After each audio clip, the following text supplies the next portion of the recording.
Hello, everybody. Welcome to another episode of The Comic Source. I'm your host, Jace. Returning creator J.M Dematteis joining us today. I hope that you all have had a chance to check out the recap that Rocky and I did of the first issues because they're amazing. But whether you got to check that out or not, J.M.'s going to tell us about the project. We're not going to get too spoilery because I know there's going to be people out there that haven't read the first issues of the books. And we did start off in the recap by saying, hey, if these sound like good properties, go and back them first and come back at a later date and check them out. But anyway, let me say, first off, JM, thanks so much for taking the time. It's always great to chat with you. Always good to talk to you, too. Thanks for giving me an opportunity to bang the drum. Oh, yeah, 100%. And one more thing, everybody. I'm sorry, I know my voice sounds a little off. Again, just San Diego Comic-Con and all the interviews, which will be coming up on the podcast later this week. But for those unfamiliar, JM, let's give a quick synopsis of the multiverse and how you and David Baldy got it started. For anybody who's not familiar with it at all. All right, we'll see if it's possible for me to do the quick version. Long story short, okay, what we did, David and I, David, who I met during the COVID pandemic, I did my first online writing class, and David, who's worked in TV as a producer and a writer for 20 years, took the class, and we became friends. I've always wanted to do a Kickstarter, terrified of them because it's so much work, and I knew I couldn't do it on my own, and David basically said, come on, we'll do it together. David has something I don't have, which is a business brain, which I have never possessed. That's why I do what I do, and I'm not. He can do it. He can do both things. He can be creative and a business brain. I've just got the creative brain. The other side of my brain is gone completely, And so, long story short, too, we decided instead of doing one project, say a 4-issue miniseries with one project, we launched 4 new series of mine. 4 different series, 4 different genres, 4 different artists, and David created the Spellbound Comics imprint for it. We dubbed it the DeMultiverse, and we were off and running. And by the end, we'd slipped in a 5th bonus book as well, and our bonus book is back for the second round as well. So that's what happened the first time. Went really, really well, and now we're back with Phase 2. So at the end of Phase 1, our backers got a chance to vote. Which one of these books would you like to see continue? One of the options was all of them. We thought for sure they would end up picking one book, but what got the most votes was all of them, which is why we're back with second chapters of all the books. So that's it in a nutshell, and we can talk about the individual books and what they're about, but that's the basics of it. We hope that if we continue to get the support that we need, that we will then continue with all these books until each of these miniseries is completed. But I talk about the individual miniseries. These are stories that, in my mind, because I know where the stories are going, could go on for years. All of them. They're big. They're pretty epic. When you do a first issue, you're doing a pilot show basically, and when you're doing the pilot, where it's all going, but the audience can only get a flavor of that. The second issues allow us to broaden that out, build on that foundation. But I know just how big and how wide all these story buildings are going to be as we move along. So I really, really want to have this continued way beyond this campaign. Yeah, and it's so interesting because obviously having read them all myself and talked about them on a review episode, such different feels and different pacing in terms of kind of I think how deep we are into the world just based on how you've structured these. And we'll get into it a little bit when we talk about the individual stories, as you said. But I'm glad you mentioned the vote, right? Because the last time we had you on was, to promote the first campaign. Obviously, the vote results had not come in at that time. Yeah. So yeah. Talk a little bit about that reaction when that, okay, it's going to be all of them. Was it a sense of, oh, man, that's so much more work? Or was it just gratifying to know that? Well, it's not really that much more work because if we were finishing off a mini series, there would still be a lot of work to do. And happily, some of them had been in process anyway. Gotcha. So I had material, but there was still a lot of work. What's the hardest part is that it's, all these different artists and letterers and colorists. And so to corral everybody to get it done while everyone's out there trying to make a living and getting their big gigs here and there and everywhere. Right. So that's the hardest part, I think, is just getting everybody and getting the work in on time, because one of the things we did with the first campaign that I'm very proud of is that by the time the campaign was over, and it's be pretty much true this time, we're about 95% done with all the books right now. Oh, great. So people, and we had them all finished the first time by the time we were done. So people will know, just as we did the first time, you're not going to be waiting years to get these books. Once we wrap things up, we'll put together the collected edition, and we'll talk about the different versions of the books that you can get. And they'll go to the printer, and however long that takes. Last time it took the whole process took maybe 6 months, and everybody had all their books in their hands, and all their rewards and everything else. So we don't want people waiting around. We want these, that's the joy for me is I'm getting 4 or 5 different ideas out in the world simultaneously. So I want to get them out there as fast as possible. Yeah, the other thing that we should mention, everybody, so there's about a week left. Again, link in the show notes to go and check it out. And I highly encourage you to go. And as we talk about the stories, you may decide that you want 1 or 2 or all, and those are all options that we'll talk about. But the other thing I want to mention, with a week left, this is already funded. So it's not a situation where, okay, I'm going to back this and maybe, I really want it and maybe I'll get it and maybe everybody's getting their books. Once we hit that basic funding goal is there to let people know you will get your books no matter what. Now what we're building toward is let's get enough money in here that we know we can move forward from here as well. Not just get these books out, but continue. Right. We hit the funding goal right away, I think, within the first day or so. Yeah, which is always fantastic, because I know even as long as you've been around, there's always that little nagging voice in the back of your head going, do people still want my stuff? Always. Yeah, that never goes. Yeah, the curse of being a creator. But anyways. I think it's the curse of being a human, actually. Oh, yeah, you're probably right. JM. But yeah, there's people out there going, okay, talk about the books, Okay, so here we go, everybody.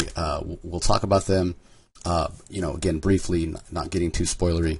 But we'll start with Layla and the Lands of After, which probably, if I had to sum it up in one word, maybe let me use 2. Fantastical, heartfelt. That's good. I like that. Again, what I'm enjoying about this is that all these books are really, really different. So Layla is I call it an all ages fantasy. I know some people bridle when they hear all ages because they think kids book, but to me, all ages means, like when I raised my kids, a book that I can sit and read with my kids, but I can also enjoy on another level myself. Mm-hmm. It's a fantasy adventure about the afterlife.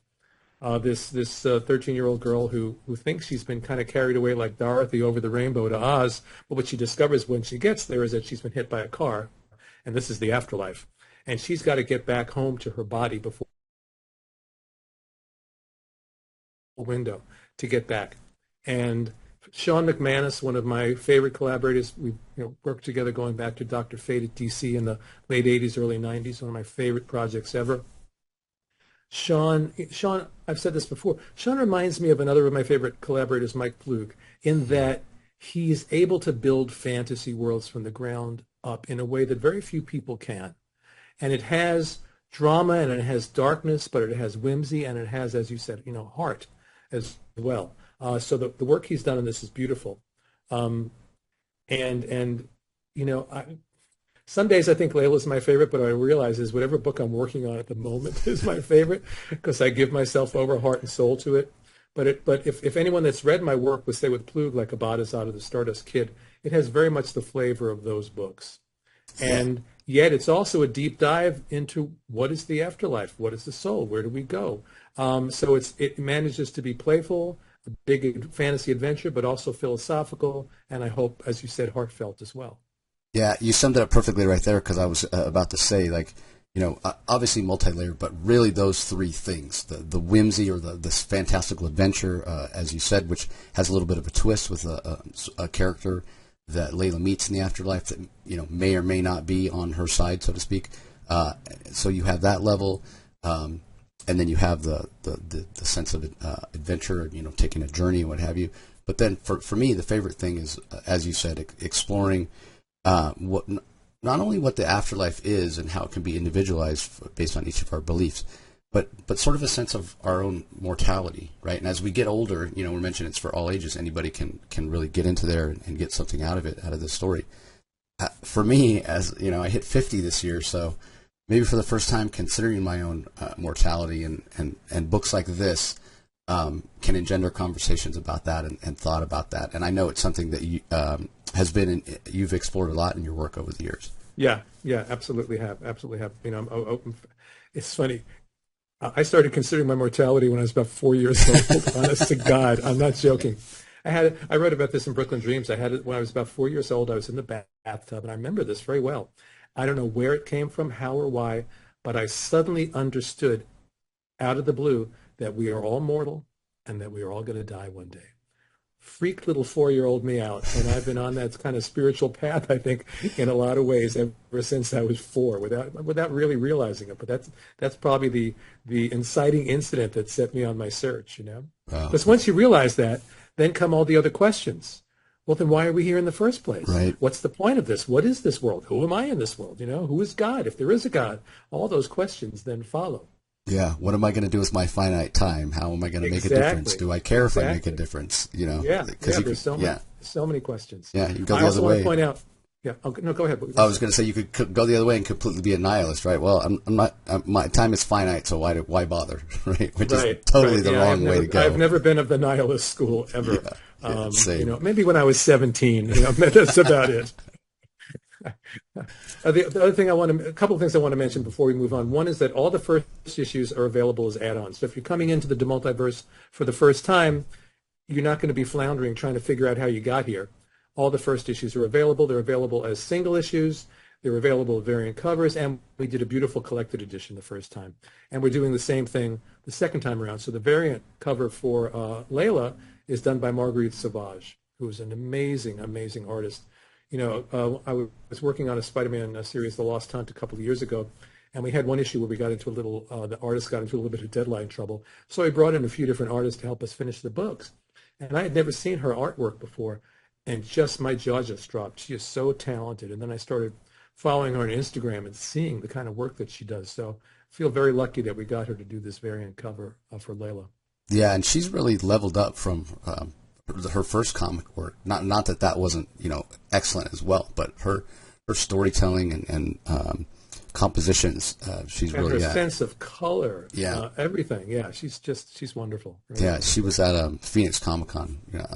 Phoenix being my hometown show, I got to meet her in person for the first time, and just lovely person. Oh, that's great. Yeah, I'd love to do a whole story with her someday. That'd be great. Well, Any-Man is sort of the closest thing we have to a traditional superhero story of the four, but it is far from traditional. So let the folks know what Any-Man's about. Right. So we set it up as a traditional superhero story. You know, the story takes place over the course of 50 or so years, and we're jumping back and forth in time through the whole story. But the inciting incident there is that in 1969, this portal opens in the middle of Times Square in Manhattan, and this being steps through that the media eventually dubs Any-Man.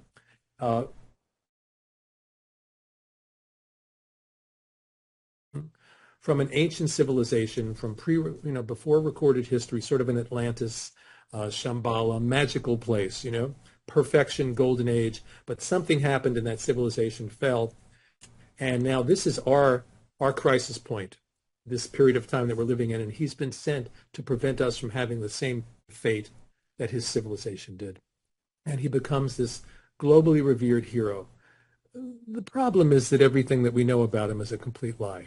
So there's a twist there, and then as I see, the twists keep coming. You know, the fun for me as a writer is it happened with the second issue, where I'm going along thinking I know my story, and all of a sudden, here comes another twist that I didn't see coming. So that's really the fun, when my unconscious kind of rears up and surprises me and throws me something into the story that I didn't know that it was even going to be there. So it starts out seemingly very traditional, and by the time it's done, we realize, no, this is anything but a traditional superhero story. Yeah, and go ahead. Oh, I was just going to say, yeah, the twist we got in the first issue is sort of dark. Again, we don't want to spoil, yes. And incredibly drawn by David Baldeón. But the scene where you realize I'll just say with all the tubes, and you know what I'm talking about. Yeah, that was whoa. Let me sit back and realize, kind of this darker side, if you will. Yeah. David, I worked with David on the Ben Reilly miniseries at Marvel about 2 years ago. Fell in love with his work, and grabbed him for this almost immediately after we were finished with Ben Reilly. he has great energy to his work. It looks nothing like Sal Buscema, but he reminds me of Sal in the sense that the energy, the classic Sal Buscema punch, the energy that Sal brings to his work, where things are just popping off the page. And yet, like Sal, he can also do the quiet stuff, the emotional stuff, the subtle stuff. He's very, very talented, and he's only going to keep getting better. I love, as much as I love working with these guys who, like Sean, who I've worked with going back 30 years, it's always great to discover new artists and get excited about that and have, new, younger collaborators, it's great. And so I've loved working with David. He's so, so talented. Yeah. Go ahead. No, you finish. Keep interrupting. The variant cover for Any Man is by Derek Robertson, whose official name now, as far as I'm concerned, is Derek Robertson, co-creator of The Boys. Yeah. Yeah, 100%. What I was going to say is, in terms of David Baldeón, I don't think anybody can get more expression or emotion in the eyes than David does. He could just. His stuff has an elasticity to it too. It's just kind of, like everybody feels like they're bouncing off a spring in the best way possible. Which in comics and superhero comics, that's exactly what you want. Yeah, sense of movement and. Yeah, just fun. His art's just so fun. Yeah, it really is fun. Yeah. He brings, even in the darker stuff, he can bring a sense of humor to things just by his use of expressions.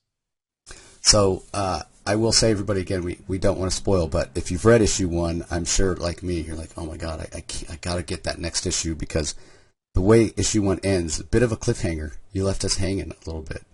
Well, the idea with all of them, and I think they all sort of end that way, is I wanted to make sure, with the last page, to throw a little hook into everybody's chest and then yank it, so that they'll come back for part 2. And hopefully I did the same thing with the second issues. I'm pretty sure I did. Yeah. Yeah, and to your point, Godsend also, and maybe a little more of a sense of the unknown with what exactly is even going on in this world. And again, we talked about, you as a 4-year-old and realize your own mortality and what have you.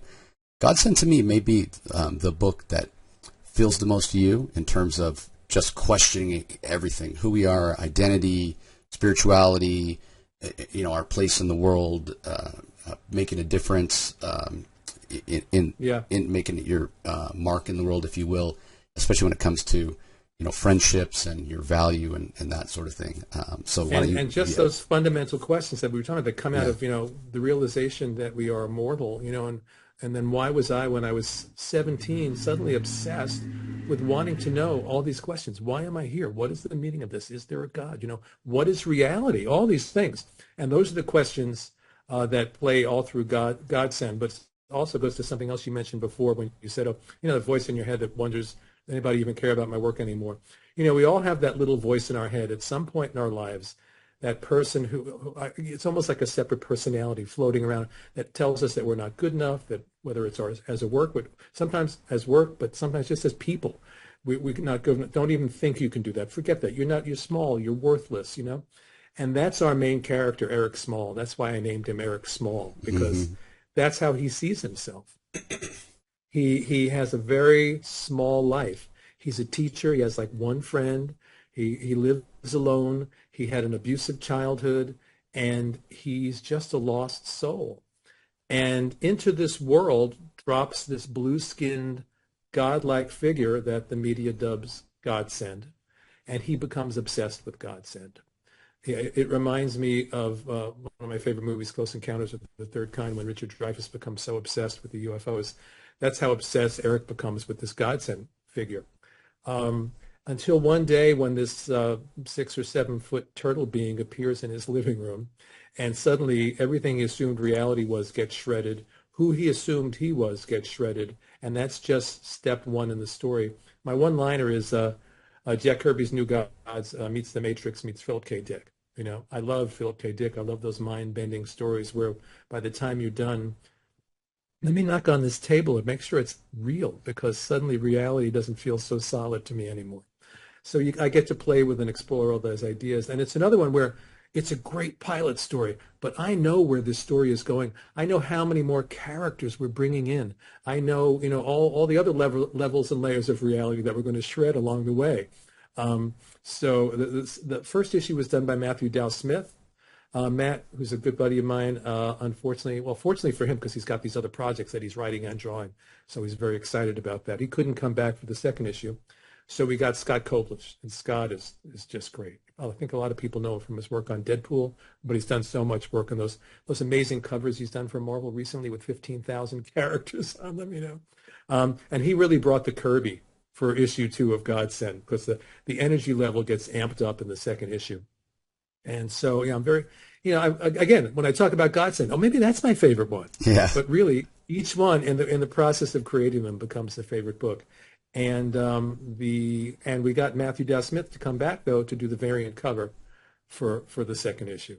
So that was great to get Matt to at least come back and do that. Yeah, and you mentioned it, why you named the main character Eric Small, and when we're talking about these questions that the story engenders, they're big questions, they're huge questions. So to have that juxtaposition with this guy who thinks his life is small, his name is literally small, I mean, it's just such a great starting point. Again, not only for a fantastic story with, I'm sure what's going to be energetic art, because that's the word I would most use to describe Scott's art, but just this idea of a book and a story that can start big conversations from this sort of self-identity of a small man that Eric Small is. Right. And, it's been my experience in life that at some point or other, we all think of ourselves that way. And my lesson has been that we are all, each and every one of us, so much taller and more powerful than we imagine ourselves to be. But there's layers and layers of stuff that we have to rip away in order to find what's essentially our authentic selves underneath. Yeah. Well, the fourth property, because again, when this was first launched, everybody with these 4, and then we got the Secret Mystery, which we'll talk about that one as well. But the fourth one, Wisdom, this idea, and I remember telling you when we talked the first time that I thought this one was going to be my favorite because I'm such a fan of mixing the genre of sort of the supernatural and westerns. But I was sort of surprised that something else rose to the top for me. But this was still very, very good. And more than anything, this one I feel like, especially with I could almost smell the world that you had created here with the. I hope it smelled okay. Yeah, like the dust and the horses and what have you with the Tom. Well, that's Tom Mandrake. Yeah, Mandrake, that's Tom Mandrake. Mandrake, master of the supernatural, master of the western, the perfect artist for this project. I loved westerns as a kid. I've said before that when I was 7, 8 years old, I think 2/3 of the shows on television were westerns. Mm-hmm. You couldn't avoid them, and I grew up in a time when it was okay to buy your kid a gun. Not a real gun. I'm talking about a toy gun, folks. Right. Our Mattel Fanner 50s that we had, and we'd slap on our holsters and get our cowboy hats, and we'd go out and we'd play. So westerns were a big deal. I was in love with the story of the Alamo. There was a book on the Alamo that I literally must have gotten out of the library 5 or 6 times and read it. I'd bring it back to the library. I'd wait a couple of weeks. I'd get it out. So I was immersed in that stuff growing up. And then as the years passed, I completely lost interest. If I saw a Western on TV, I didn't even pay attention to it. I changed the channel. And then this story came. This story came, and as these stories often do, I was literally laying in bed, and I think we talked about this last time, and I had my eyes closed in the morning, and suddenly, as often happens, I see this movie playing across the screen of my mind, and I go, well, what's this? Oh, look at that. Oh, it's a guy on a horse. Oh, it's a Western. Oh, wait a minute. It's not just a Western. It's a supernatural Western. He's kind of a sorcerer. Oh, that's interesting. So, I by the time I was done trying to write what I saw in my head down and then doing research on the Old West, I had about 50 pages of notes and outline just going in. And I knew this character, Gabriel Wisdom, like the back of my hand. I mean, I knew his life, every detail, which is why the first issue really sets him up. This is a man who goes on an incredible journey. He starts as basically as the pampered son of a very rich man living in upstate New York in the 1800s, has dreams of being an actor, doesn't have the talent necessarily to go with the dreams, but he has a rich dad who can write him a check, and so he can start his own theater company and travel around. But after dad dies, this guy, like me, doesn't have much of a business head, and it all falls apart. And begins chasing dream after dream after dream, and they all eventually fall apart. But he does find the woman that he loves and has a child. And then disaster strikes when they've moved out west, and a fire consumes his house while his wife and daughter are inside. And he gets there just in time to see these shadowy riders on horseback, seem to be made out of smoke and mist, galloping away. And this is the beginning of his transformation. And as we see, the one little hint, in the second issue, we watch this good man be converted by his rage and grief and anger into a fierce and murderous gunslinger. And that's just the next step on his road to becoming essentially, in some ways, the Doctor Strange of the Old West. But I see it more as Lord of the Rings in the Old West, because it's an epic story. If you remember in the first issue, you open up to this double-page spread of this massive battle out on the plains, but that's the end point. So we were going back to figure out how we're going to get there. But he is ultimately tasked with saving the world from this force that's coming.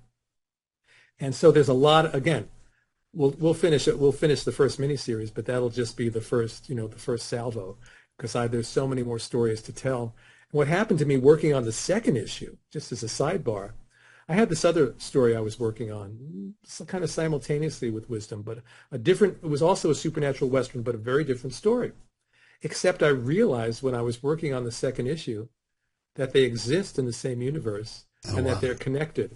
So all these other characters I had created in the other story, as we move along, and they actually have cameos in the second issue, although no one else but me knows that, those two stories are going to merge together and make it even bigger along the way. So that's what I mean about your story surprising you. I didn't know that until I was like 2/3 of the way through the second issue, and I went, oh, I didn't know this. Sounds fantastic. And all suddenly these two separate entities came together and became an even bigger story.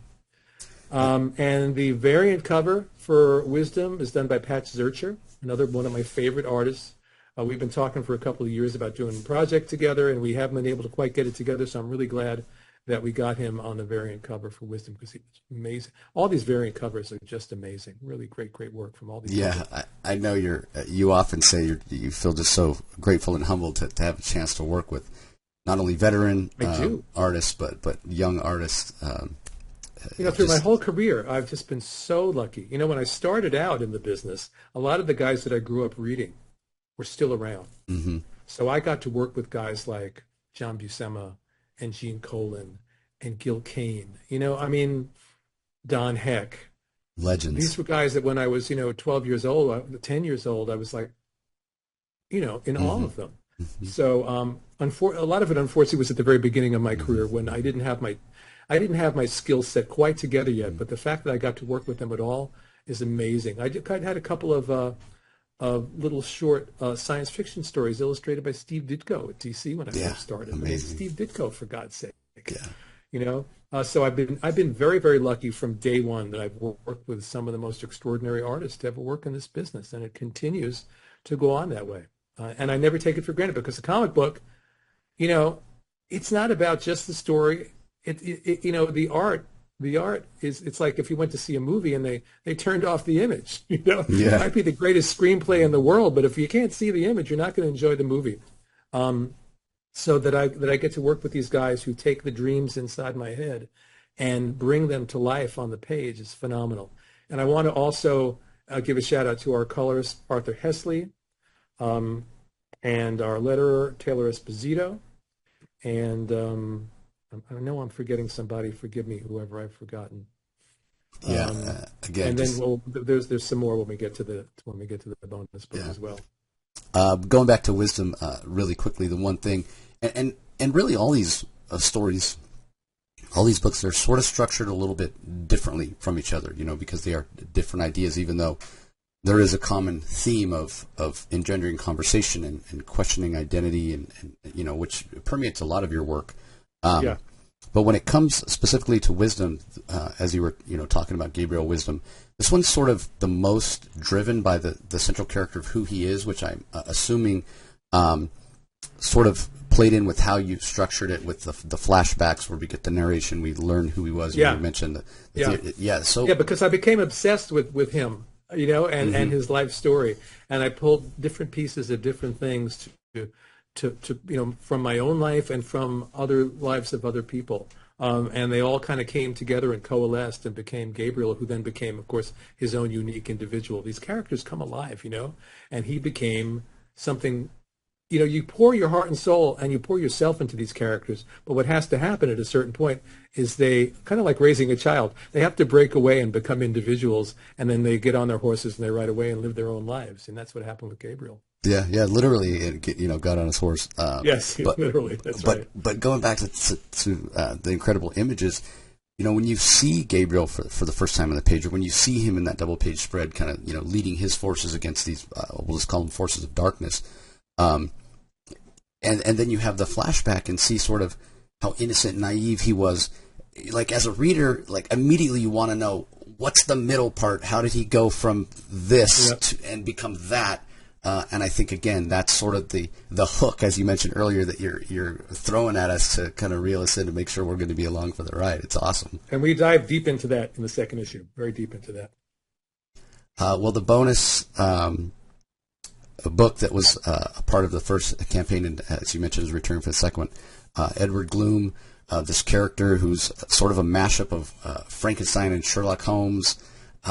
Just an amazing story, and one that really surprised me. So let everybody know what Edward Gloom is about. Yeah, the reason it was a bonus book was because we had this book set up elsewhere, and through no fault of the publisher, things got stalled, and we had a completed first issue. So David said, "Why don't we just slip it in?" So I checked with the publisher and we checked with the artist, and they all said, "Yeah, let's do it." So we slipped it in as a little bonus because we thought, hey, this will give a little boost to the Kickstarter. Oh, you thought you were only getting 4 books, here's 5. And it would put a spotlight on Gloom to help us go out and hopefully find a publisher to continue the story with. And the response to it was really, really terrific. So the story, I imagine if Charles Dickens wrote Frankenstein, that's my one-liner. But, you said he is a Frankenstein monster, but he is, in a lot of ways, like Wisdom at the beginning of the story, he's very innocent in many ways, and he's a philosopher, he's a musician, he's a poet, he's a novelist, he's a historian, he's a very sensitive soul, an intellectual soul, anything but a monster, really. Mm-hmm. His soul is the exact opposite of what he presents, and it takes place sort of in its own time and place. I created its own separate world.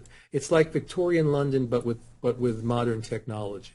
And so this city is suddenly invaded by these monstrosities, and he's also a very cocooned kind of character who does not like to leave his house. He'd rather live in his mind, his imagination, and his intellect.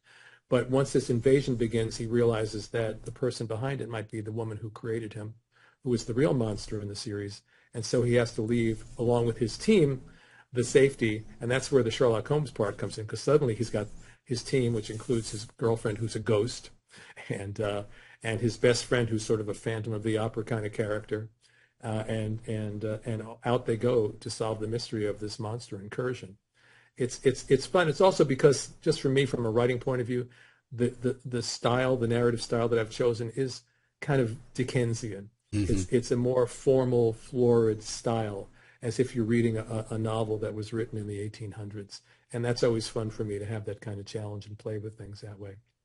Yeah, and really one of the other things that it feels like you're exploring, again, the sense of identity, maybe we could say, misconceptions, right? Because, for physical appearance, for as gentle as a soul as Edward is, you could understand why, people would think he looks horrific, and he's got a big hunchback, he's giant, sort of misshapen, or what have you. Yeah, one arm is long. Because he was cobbled together from like multiple bodies and just kind of thrown together, yeah. But then the antagonist, as you mentioned, that created him was the one that put him together. She's, a part of this family that's so well respected and what have you. But, to all outside appearances, looks normal, is respected because of her family and what have you. But like you were saying, she's the real monster. So, it's the real monster, yes. It's such a cliche, don't judge a book by its cover. But in a way, that's something that you're exploring here. Yeah. And that's the truth of life, isn't it? We all contain everything. And the person that might seem really scary and dangerous might be the biggest softy and like just a giant puppy, you know, and the person who seems beautiful and charming and charismatic might be the biggest monster of us all, you know. Yeah. And yeah, I have to mention, of course, the art is done by a wonderful Greek artist named Vasilis Godzilis, who I've worked with before on other projects. Um, he did also on the second issue, he did the coloring, and Ed Dukeshire, one of my favorite letterers, did the lettering on the second issue. And what the future of Gloom is, we don't really know whether it'll be a bonus book next time or not, or maybe it'll land at another publisher along the way. We're still working those details out, but we had a second issue, and so here it is, available as an add-on. You know, we have the 4 main books, and we have the bonus book. And like I said, you can get them as singles, you can get them with the variant covers, you can get both if you want, or you can just get the collection and get everything except Gloom together in that collected edition. Yeah, and I do want to talk a little bit about one of the things you get that's in the collected edition that's not in the single issues, obviously. But before we get there, I want to talk a little bit about the spotlight that I mentioned earlier that my podcast partner and I did for the first one, Rocky, who lives in Canada, and we've been partnered up and doing our DC spotlight, at least doing that every week together for over 3 years, and we finally got a chance to meet this last May for the first time. He flew out for Phoenix Comic-Con. Oh, that's fantastic. Yeah, and we just had a blast. But what's so interesting, you know, he and I both, you know, have been reading comics for, you know, over 4 decades and you know, have some of the same sensibilities and what have you. But so we reviewed them all, everybody, and if you haven't had a chance to go check it out, at the end we ranked them. Like, okay, let's see. So of the 5, what was so amazing to me and that I just loved was we did not have a single book the same. We ranked them in a different order for all 5. That's fantastic. That was great. Awesome.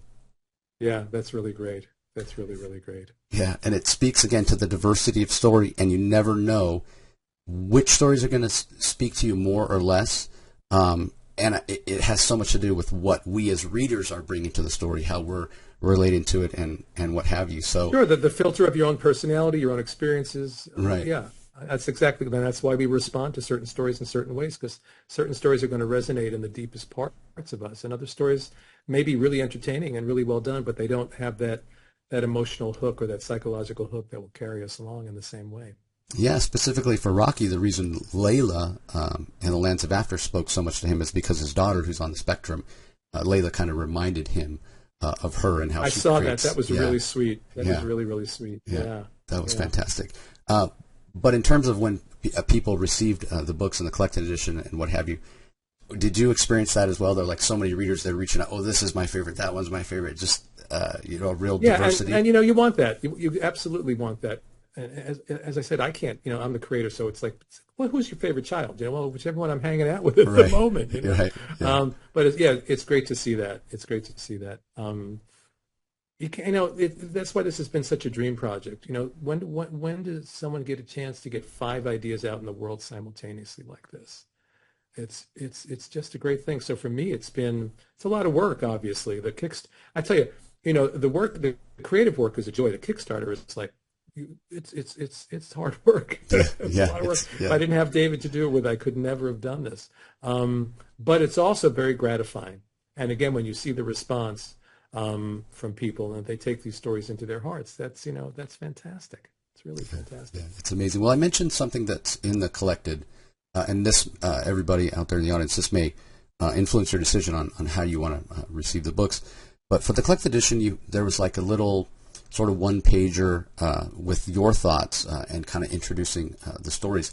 Will we have that continue in the second collected edition? Well, since you know what I did in the first one was I wrote about really the origins of these stories and where they came from. So obviously in the second issue I'm not going to write about the origins, but I haven't quite nailed it down yet. What I might do is a little afterward for the whole edition. I don't think each book necessarily needs its own introduction this time around. Speaking of introductions, my old friend Danny Fingeroth, longtime Spider-Man editor at Marvel and author of an amazing biography of Stan Lee that came out a couple of years ago, and many other books, including, let me plug his new book about Jack Ruby that just came out a few months ago. Danny's writing the introduction to this one. We had Tom DeFalco the first time around. Now we got Danny. So that's I'm really happy to have him. He's an old and dear friend and a really smart, creative human being. Well, I'll take the chance to remind everybody, as I always do, maybe you're out there in the audience, you're listening, you're a big fan of JM, and you would love to be a part of this, but times are tough, right? Times are tight. We understand that.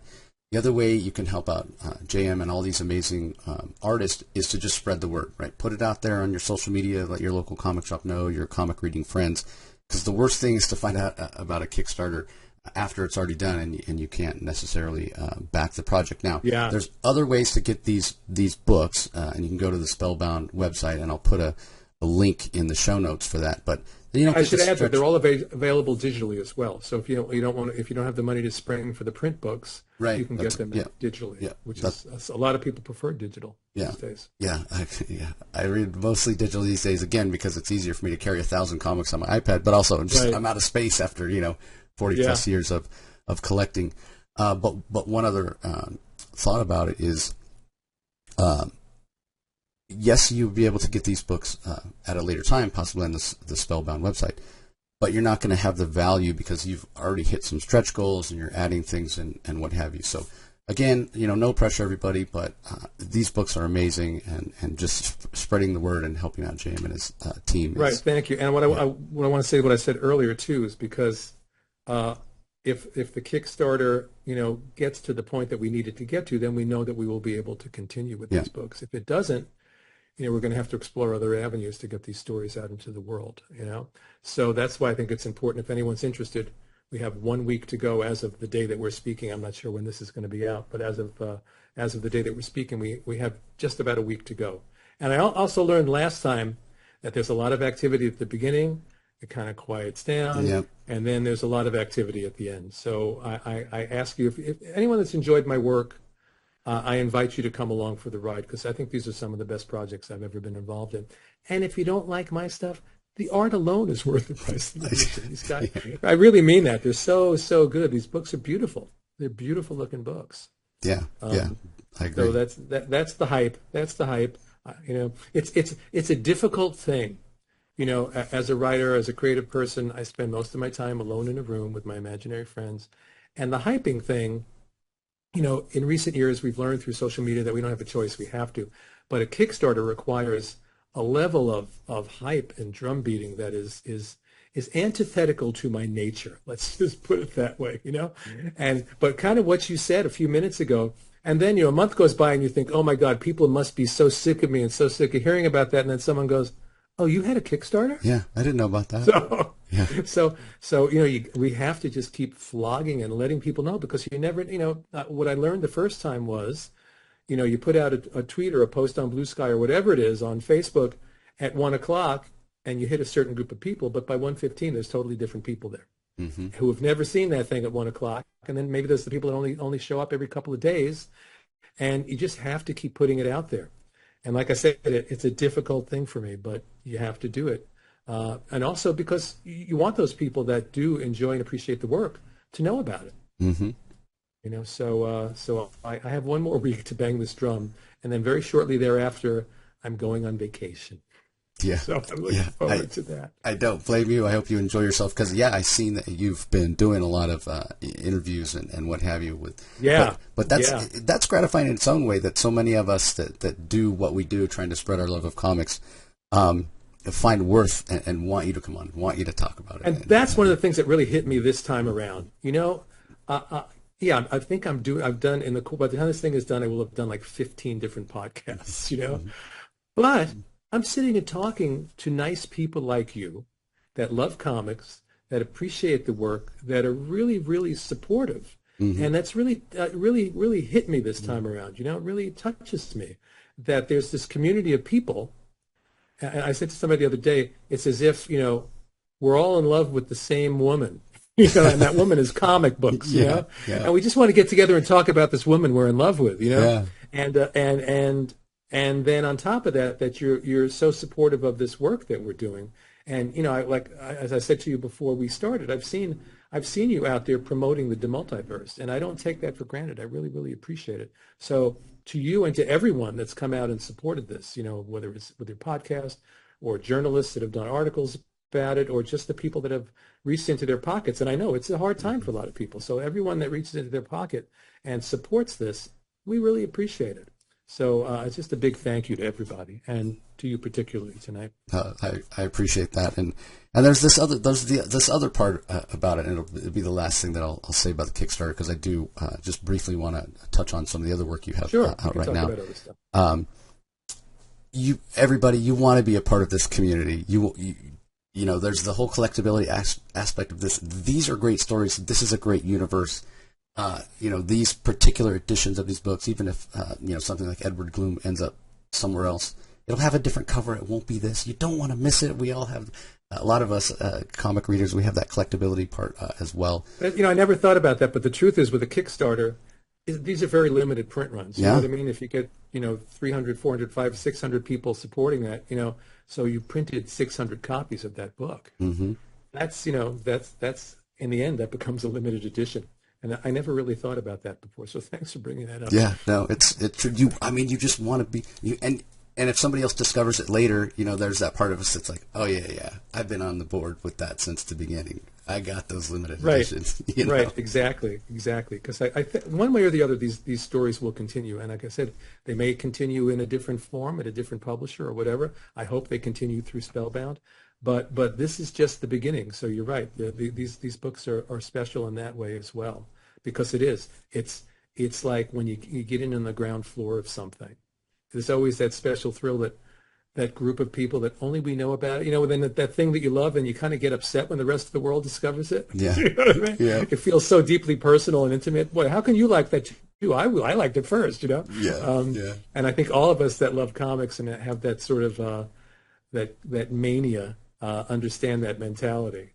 Yeah, you feel a little bit of a sense of ownership because you've been with it, you know, since the beginning. And that's the thing with a Kickstarter. You really do have a sense of ownership because you helped make it happen. We keep saying it's a cliche. We can't do it without you, but it's a cliche because it's true. With a Kickstarter, we literally, you know, cannot do it without the people that are supporting the Kickstarter. Yeah, 100%. Well, I mentioned before a couple other projects you have going on right now. Sure. You know, so much of your big two work lately has been. I guess I'll use the word timeless, because you're going back and inserting stories from yesteryear, if you will, or flashing back to certain times. So talk a little bit about your project at DC going on right now, and your project at Marvel. Sure. At DC, first issue came out at the beginning of this month. It's called Robin Lives. And I think most of us remember the famous Jim Starlin, Jim Aparo story where the Joker killed Jason Todd. Mm-hmm. And when they had that famous or perhaps infamous number where you call in, they didn't know what the result would be, so they did two different versions of that story. One where Jason died, one where Jason lived. The votes were to kill him, and that's what happened. And I know fairly recently, I think they printed for the first time the version where he actually lived. Mm-hmm. So what this story is well, then he lived. What happened after that? And it's a fascinating story for me just from a writing point of view, because it's ultimately a story about trauma. This is about a kid who's basically been beaten to within an inch of his life, whose mother died basically in front of him, who's been completely traumatized by this event, but can't deal with that trauma. Just wants to go back and be Robin again, and he is completely incapable. And then Batman has been traumatized too, because he has to finally face up to the fact that he took a child soldier into an adult's war, and that child almost died as a result. And it's not the first time that he's done it either. So that's the interior journey that these characters are going through. Of course, we have the Joker out there as a wild card. We have Dr. Stoner from Arkham Asylum. It's a character that Keith Giffen and I cooked up years ago when we did a Dr. Fate miniseries. It was fun to bring him back. And so it's a story about grief and trauma, and of course it's a story about Batman, and we've thrown a lot of fun different Batman villains. So you get all the slam and bang, but really it's about the psychological journey that these characters have to go through. And because it's not a main continuity story, we're not in a cage saying you can't go there and you can't go there and you can't go there. We can go anywhere we want, and I know where it ends. So I can tell you that where we end up at the end is not anywhere where you think we're going to go from the first chapter. It's really, really, I had such a great time with this. Really had a great time with it. And Rick Leonardi's doing the art. You know, Rick has this classic, elegant style, also very powerful, very emotional, looks great. And it's just fun to be back writing Batman again after a bunch of years. And at the same time that I was working on this, I was writing an episode of the new Caped Crusader animated series that's premiering in a couple of days on Amazon. Although my script is for the second season, it's already been renewed for a second season, so their second season is in progress already. So it was fun to be suddenly, after not working on Batman for quite a few years, to be working on this animated story and working on the Robin Lives and just really being immersed in Gotham City. It's really been a lot of fun. Yeah, I'm curious specifically about Jason Todd. You mentioned the trauma, and obviously in the main continuity, he's come back after years, and he's Red Hood now, and he's got a pretty hard edge on him and what have you. So I know DC approached Jim Starlin, wrote the original story first, and for whatever reason he didn't want to do it. So then they reached out to you. Yeah. Okay, and then was it something where you knew what you'd do right away, or did you kind of have to sit and ruminate on who Jason is, in terms of the main universe? My rumination process, if it's the right project, is really, really quick. So it's like you get the call, do you want to do this? They send the material, because I hadn't seen that stuff in years, and I read through it and I go, oh, I understand where this has to go. I know what this journey is going to be. And then I can just pick up the phone and call him back and say, yeah, I'll do it. And that's pretty much what it was with this. It was because I saw, as you know, for me, what's interesting, the slam and the bang, the costumes, all that is a lot of fun, and that's what makes comics fun. But if it's not an inner journey, if it's not a psychological journey, if it's not an emotional journey, if we can't relate, if we can't feel, then it doesn't matter how colorful and the characters are and how brilliant the plot is, because unless that plot is turning on character, and this is all about character, this story, it's all about the characters. And, Nightwing plays an important part in the story as well. And we introduce a new character who you saw in the first issue, this Dr. Dev, who ends up becoming Jason's therapist, trying to help heal this shattered kid. It's 4 issues. I could have done 8 issues with this story. I really could have, because there's so much meat there, And even though, and I will put a warning up, no one has talked at all about a sequel. I'm not saying there's going to be a sequel, but if there is, I already know where it's going. Because we tell a very complete story, but at the end, I went, oh, this is where we can go from here, and it opened up a lot of doors for me.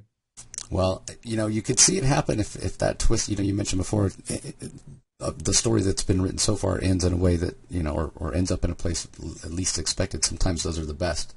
And then you do have such an outcry from us fans that, hey, yes, we need more. And yeah, I can definitely see it happening. Right. But those decisions are like way above my pay grade. I'm just out here in the freelance trenches at the whim of the sales figures and the people that make those decisions. Yeah. Yeah. So, good reminder, everybody, go check it out. As JM said, first issue is already out. But also let your retailer know, hey, this is a story I'm going to want to continue. Put, if you have a pull list, put it on your pull list, or just even talking to your retailer and letting them know about it. Like I always say, pre-order is the lifeblood for comic shops, but that helps with the orders, and that helps to get the attention of the people that do make the decisions in terms of sales. Well, over at Marvel, you've got the Green Goblin story going on. Shadow with the Green Goblin, yeah. This has been the amazing thing about Spider-Man for me is I've been working on Spider-Man stories. One of the first things I ever did at Marvel, before I was doing regular work there, Shooter was interested in my work, and he used to throw me odd jobs. So one of the first things he ever threw me was I was writing plot. I wrote some Spider-Man plots, but they were for France. So I would write like an 8 or 10-page Spider-Man story. It would go to some writer in France who would then translate it into a French script, and a French artist would finish it off. So little did I know then that I'd be writing Spider-Man for the rest of my life, basically. And I'm still doing it. And so I've written a lot of Spider-Man over the years. I worked 3 years on Marvel Team Up, and 2 runs on Spectacular Spider-Man. I run an Amazing Spider-Man miniseries and one-shots and backups and all these things. And then there's always that point where I think, I'm done. I don't have anything else to say. And then some little key gets turned. It's like, oh, wait a minute. So the fun of Shadow of the Green Goblin is that it takes place within the first month after Uncle Ben's death. I've written a couple of shorter stories that I set in that time frame. And what fascinates me about it is he's just a kid. I mean, he's a 15-year-old kid Imagine yourself at 15 and two things. One, your uncle's been murdered and you're guilty because you feel it's your responsibility that you screwed up and he's dead because of you. And two, wait, I can climb walls. I can punch people and knock them 6 blocks. I mean, what do you do with that? So for me, to dive into Peter's head at that age is a place I never really got to explore, especially with on top of that, that he's still grieving Uncle Ben, and so is Aunt May. And their dynamic is such that each one doesn't want to share their grief with the other because they think they're going to burden the other. So they're both holding all this stuff in, and it's not going to end well.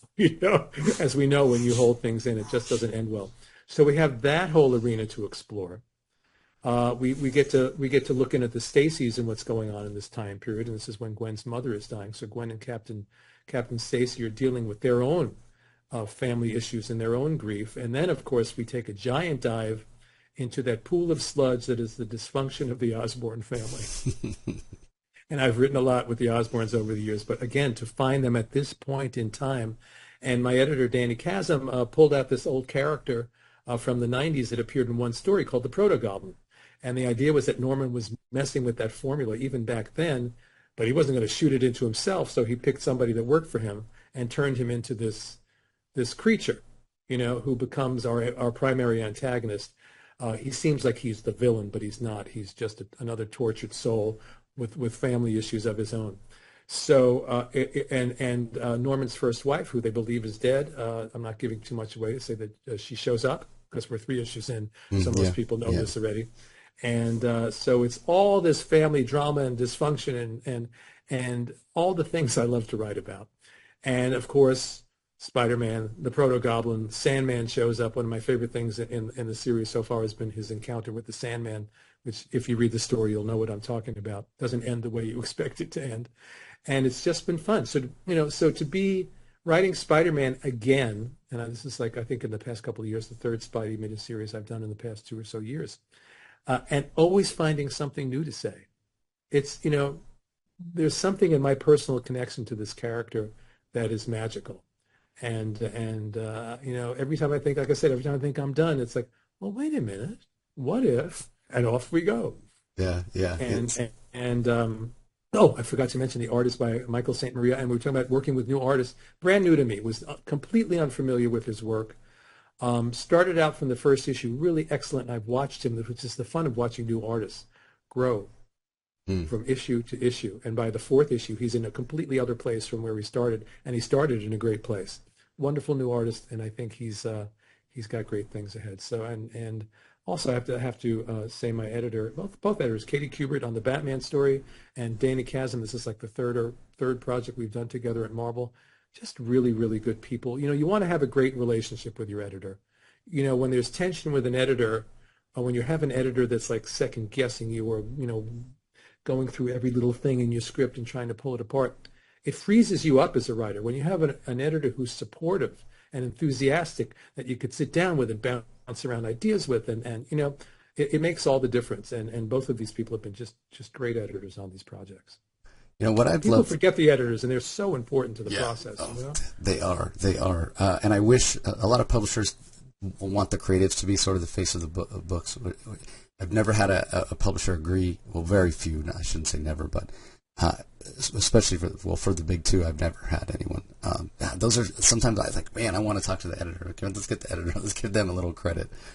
Some of the smaller everybody. publishers. In a comic book, every piece is important. Yeah. In order to get to the end being a great comic book story, you need a great editor, you need an excellent writer, you need an excellent artist, you need a great letterer. People don't realize how important the lettering is. They don't realize how the coloring and the lettering both lift the story up to other levels, And if one of those pieces is off, the reader might not realize it. I know as a writer, if I'm working with a letterer who just is not that good, my story is not going to read as well. Mm-hmm. And the person's going to finish that book and go, something was off with that story.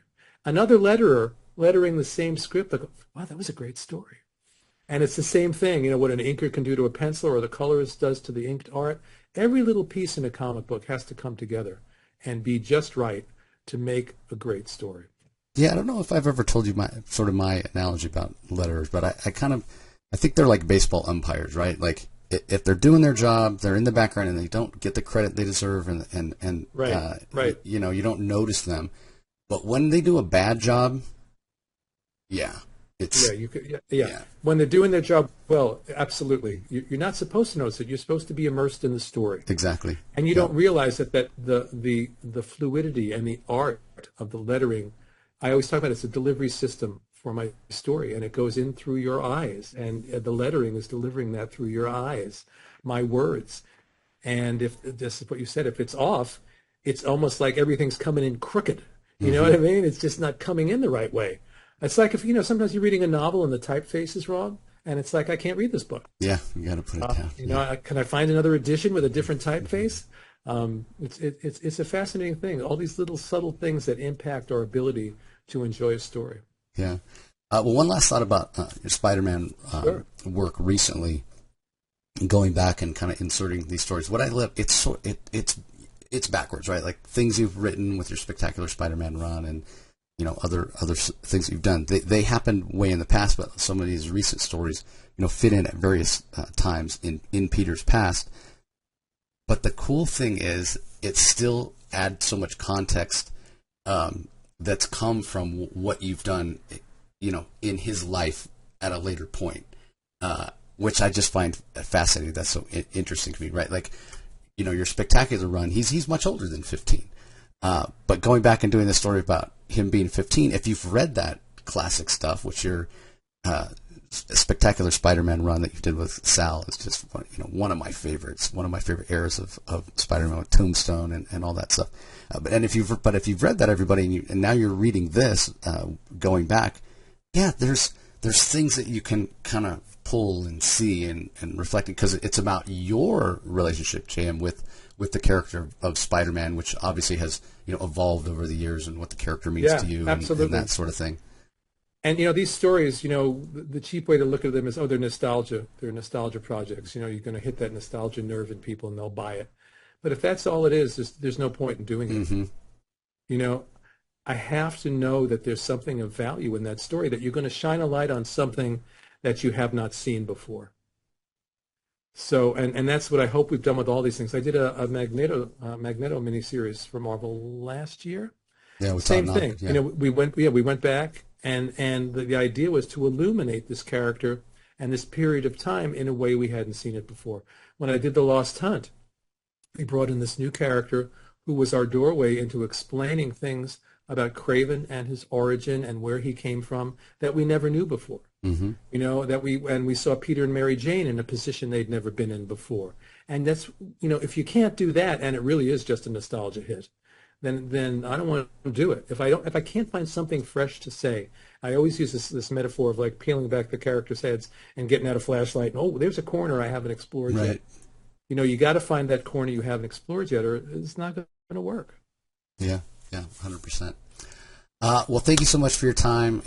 We always have I love it when you come on. We just have the best conversations. And so I hope everybody out there in the audience has enjoyed it as well. Again, remember, link in the show notes. I'm going to get this out same day that J.M. and I are talking. So again, you have about a week left. Link in the show notes. Go check it out. Also, let everybody know, J.M., where they can follow along online with your work and know when other things are coming out. I mean, I know you've got, you know, prose work, and you mentioned the Cape Crusader. You're busier than ever, which is a good problem to have. Yeah, it's a great problem to have, because, as my wife will attest, I'm not that happy when I'm not busy. You know, I need to be creative to keep my sanity intact. You know, and it's been a very busy and creative time. You can find me on all the social. You go to Twitter, Blue Sky, Threads, Facebook. You know, it's become so fractured lately that you have to have kind of a foot in all these places. Mm-hmm. And my website, jmdematteis.com. And that's where you'll find, you know, more information about the Kickstarter and links and all those things. So, I'm out there. Everywhere you look, there I am. Yeah, that's fantastic. And again, everybody, I'll put links in the show notes. So if you're having trouble or just not sure where to go to search, it won't be every one of the social medias, but I'll put a couple down there. I'll put the Spellbound Comics link down there, as well as J.M.'s website. And the Kickstarter link is the most important one right now. Yeah. So again, I invite everybody, if you enjoy my work, if you enjoy the work of these phenomenal artists, please come along. We just have a week to go, and we appreciate you. So thank you all. Yeah, and I'll extend my gratitude as well, everybody, for joining us. As always, really appreciate the support. Wouldn't be here if it wasn't for you all, coming along and loving comics as much as I do. So we appreciate the support as always, everybody, and we will talk to you next time.